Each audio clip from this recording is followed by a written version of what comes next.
Bihar election में बुरी तरीके से हारने के बाद महागठबंधन में दरार आ रही थी। किए का हो तुम कौन सा झंडा गाड़ दी हो जो आसमान में लहरा रहा है? हम तो गाड़े हैं और लहराए भी हैं। कहाँ? हमको तो कहीं दिखाई नहीं दे रहा। लेकिन ये जो दरार है ना, ये केवल महागठबंधन तक सीमित नहीं रही, ये लिबरल मीडिया में भी आ चुकी है। राहुल गांधी की जो स्टैंड अप कॉमेडी की सीरीज चल रही है वोट चोरी के नाम से, जिसका हर एपिसोड लास्ट वाले से ज्यादा एंटरटेनिंग होता है, हर मंथ इसका एक एपिसोड तो आता ही है। अजीत अंजुम ने इस बिहार इलेक्शन में वोट चोरी कोई खास मुद्दा नहीं था कि ये चुनाव का बहुत बड़ा मुद्दा नहीं बन सकता। ये जरूरी मुद्दा है लेकिन चुनाव का बहुत बड़ा मुद्दा नहीं बन पाएगा। नहीं सकता मतलब नहीं बन पाएगा। अब बस अजीत अंजुम का ये कहना ही था और रवीश कुमार ने अजीत अंजुम को ही गोदी मीडिया बोल दिया। गोदी मीडिया कहता है कि एसआईआर कोई मुद्दा था नहीं, वोट चोरी भी नहीं। ये सुन के अजीत अंजुम को दुख तो बहुत हुआ होगा। सपना टूटा है तो दिल कभी जलता। और फिर अजीत अंजुम ने सोचा जब रवीश ने गोदी मीडिया बोल ही दिया है तो चलो गोदी मीडिया वाला काम भी कर लेते हैं, यानी रवीश को पेलना। इसके बाद अजीत अंजुम ने भी रवीश को पेलना शुरू कर दिया। चुनाव आयोग की भूमिका को 2 लाइनों में निपटाकर पूरा खारिज कर दिया गया। चुनाव में बराबरी थी या नहीं, इसे गायब कर दिया गया। जो लोग चुनाव हारे वो दोनों ही बिजी हो गए। एक अपने घर से अपनी बहन को बाहर निकालने में और दूसरा चला गया होगा थाईलैंड, हमें क्या पता। पर पीछे रह गई क्या? चमची मीडिया। चमची मीडिया इतनी भरी बैठी थी कि आपस में पेलम पेली शुरू कर दी।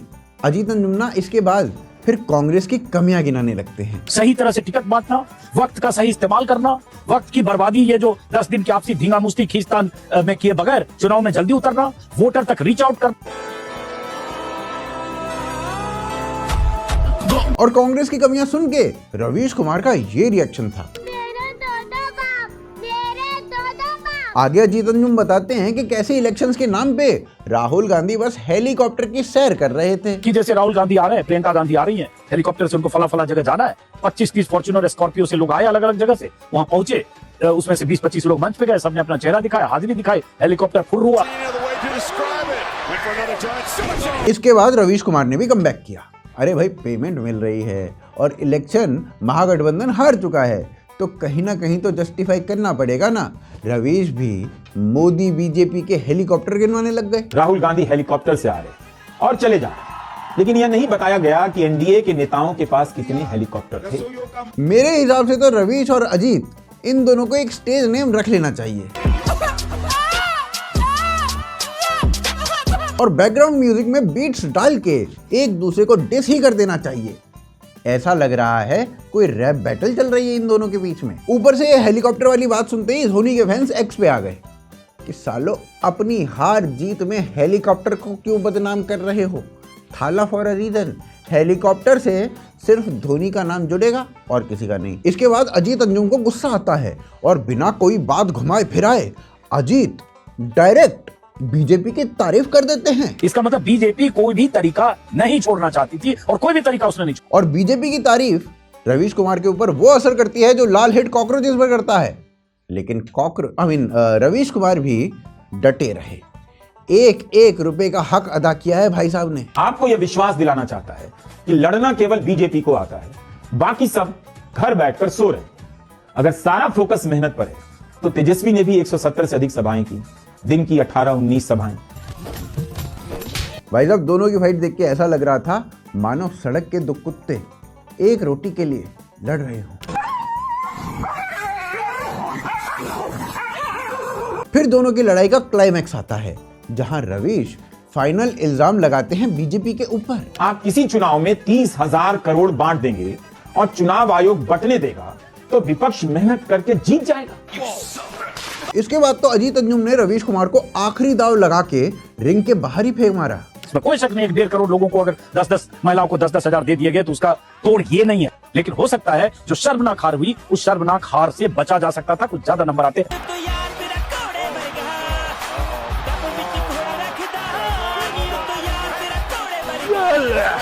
मुझे तो लग रहा है कि अजीत अंजुम को इस बार कांग्रेस पेटीएम करना भूल गई होगी, नहीं तो इतनी बुरी तरीके से तो पागल कुत्ता भी नहीं काटता जितनी बुरी तरीके से अजीत अंजुम कांग्रेस को काटना चाह रहे हैं।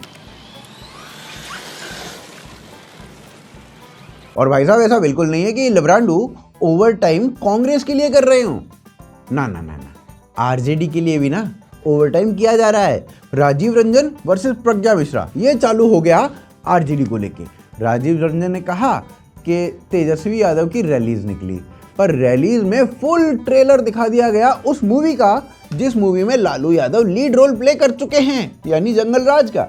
वो मोटरसाइकिल से, वो गाड़ियों से इस कदर आक्रामक तरीके से रैलियों पर जाना, इस तरह से मुरेठा बांध करके और गाड़ियों के ऊपर खड़े होकर बहुत ही आक्रामक तरीके से जाना, गांव में ऐसे जाते हुए लोगों को सामान्य लोग देख रहे थे और हम लोगों से बातचीत में कहते थे कि भैया अभी चुनाव है, अभी सत्ता में नहीं आए हैं तभी यह हाल है, अगर आ गए तो ये क्या हाल होगा। यहाँ राजीव रंजन ने वही बताया जिसका सही में बिहार के लोगों को डर था, पर इससे प्रज्ञा मिश्रा बिल्कुल भी सहमत नहीं थी। प्रज्ञा का मानना था कि ट्रेलर से जंगल राज कैसे भाप लिया, पहले जंगल राज आने तो देते, उसके बाद जांच लेते। किसी ने कहा कि आरजेडी इसलिए हार गई क्योंकि उनके समर्थक रैलियों में जाते हुए नारे लगा रहे थे, वाह, सिर पर मुरेठा बांधे हुए थे, इससे दूसरी जातियां भड़क जाती थी। भाई क्या इतने से ही बाकी की जातियां भड़क गईं और आरजेडी को वोट ही नहीं किया? ये सब देख के लग रहा था कि मीडिया सही में अपना काम ईमानदारी से करती है, जिससे पैसा लिया है उसके लिए कैंपेन करने का, और ये कैंपेन पार्टी हारने के बाद भी जारी रहता है। तो जैसे कॉर्पोरेट में कंपनी स्विच करते हैं ना एम्प्लॉइज, हो सकता है कुछ रिपोर्टर्स भी अब स्विच मारने का सोच रहे हों, बीजेपी की तरफ आना चाहते हों, क्योंकि वो समझ चुके हैं कि कांग्रेस एक बार को पाकिस्तान में जीत सकती है। राहुल गांधी पाकिस्तान का पीएम बन सकता है, पर कांग्रेस भारत में अब दोबारा कभी नहीं जीत सकती। अब तो महागठबंधन वाले ऐसा कुछ बोल रहे हैं। अंजना जी, हम लोगों का दुख तो कम होने का नाम नहीं ले रहा है। अंजना जी, हम लोगों की हालत उस इंडिया गठबंधन के जैसे है कि जब हम भंडारे में जाते हैं तो खाना खत्म हो जाता है और बाहर निकलते हैं तो चप्पल गायब हो जाता है। बताइए, नाच हम पा नहीं रहे हैं और हम कह रहे हैं कि आंगन भी टेढ़ा है, छत भी टेढ़ी है, हम ही सीधे हैं। अरे ऐसा कैसा गठबंधन है हम लोगों का? भारतीय जनता पार्टी को हराना है तो भारतीय जनता पार्टी जैसा बनना पड़ेगा। यूपी और बिहार में पिछले 35 सालों से 40 सालों से कांग्रेस का मुख्यमंत्री नहीं है। वहां के बच्चे अब गाना गा रहे हैं कि एक बार डायनासोर आ सकता है लेकिन कांग्रेस कब आएगा।